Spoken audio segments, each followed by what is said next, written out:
Okay, we are at my daughter Chelsea's place today, and we're looking at her squash plants. She's got really bad soil here, and so she's chosen to grow in some grow bags, and she's done some squash in here in these grow bags. How many do you have in each one of these? 2 of each. Okay, so 2 in each one of your bags? Yes. Okay, so you've got yellow squash, Yellow zucchini, a green zucchini, the cocozelle, and I believe it was a sunset stripe, okay, and then butternut. Okay, yeah, so she's got 3 bags here.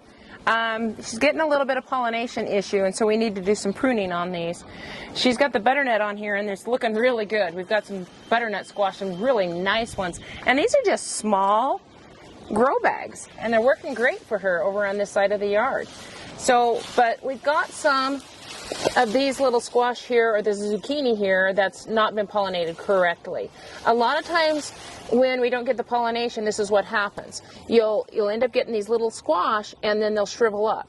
And that's because the bees aren't getting in here. So if we open this up by doing some pruning of some of these older leaves, then we can easily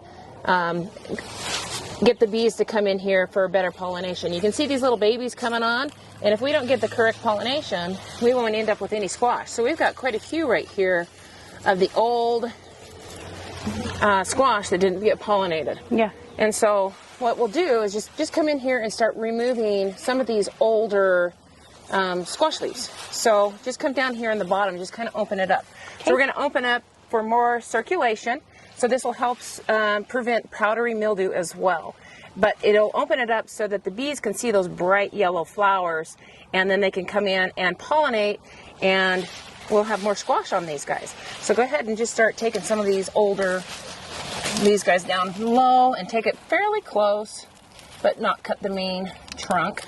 And then just, take all of these guys out of here.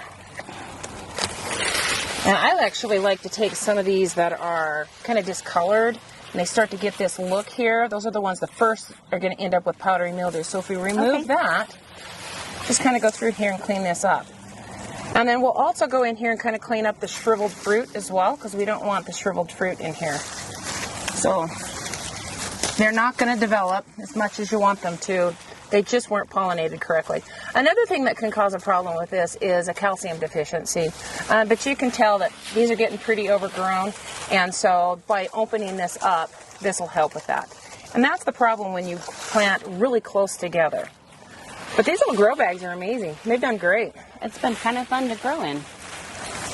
So the male flowers in here, of course, they're just going to shrivel up. But there's a difference here between the male flowers. The male flower will just have just a stem and then the flower on the end. And then you have, like right here, we have a female flower. So you have a flower on the end, but you also have the fruit on it. You can go in here and hand pollinate, but from experience from the past, bees do a much better job than we do. They're so much better. We've got the cocozelle.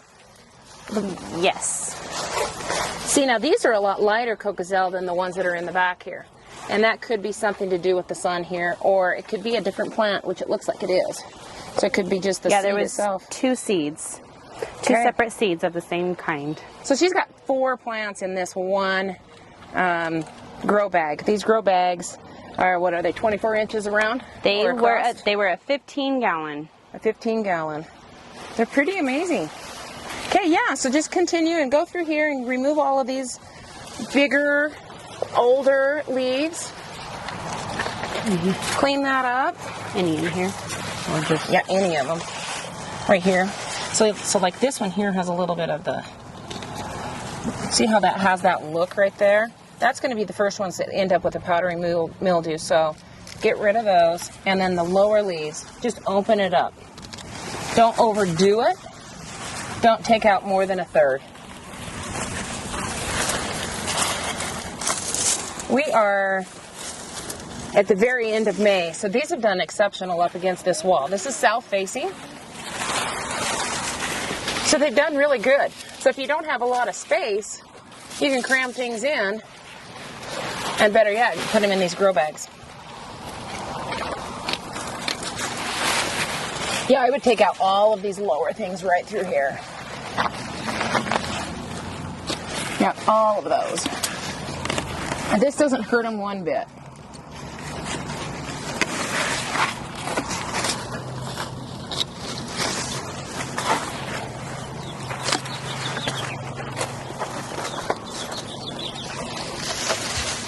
I guess I need to pick some squash too.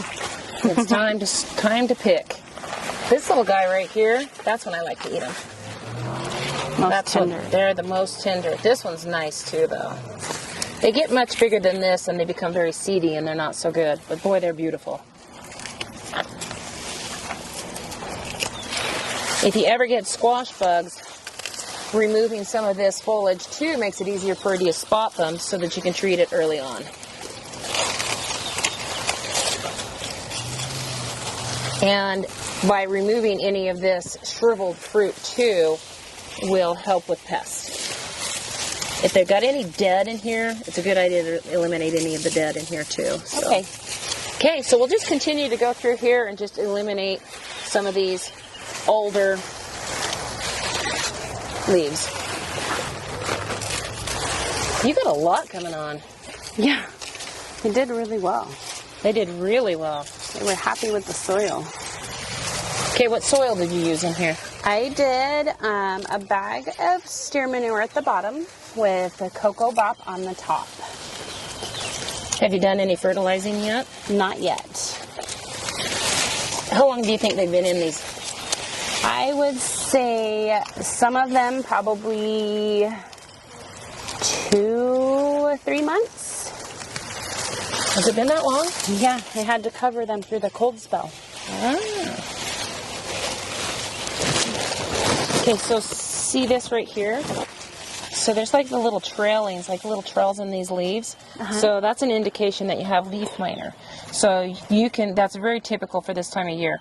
You don't always see it on squash. Usually you see it on beets and other leafy greens. But you can just spray some spinosad on this once you remove all of these, and then that'll control that. Okay, I guess I know where I'm going next to get my spinosad.